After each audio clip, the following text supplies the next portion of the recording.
Hello, this is my ah-6 Little Bird helicopter.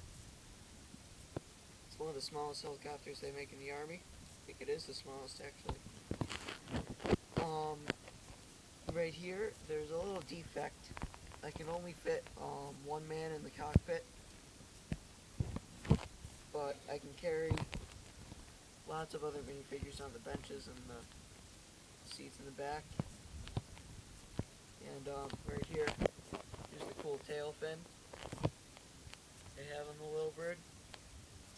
But real Little Bird actually has 6 propellers.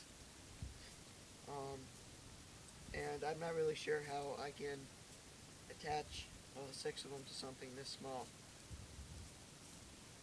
So if anyone can leave a little comment to help me out with that.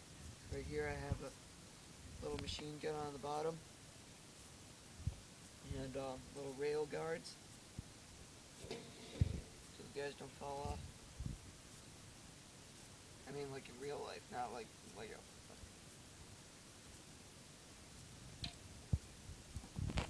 Show it to you.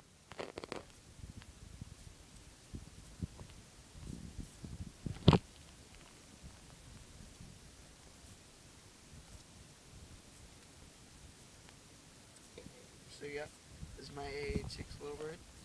Hope you like it.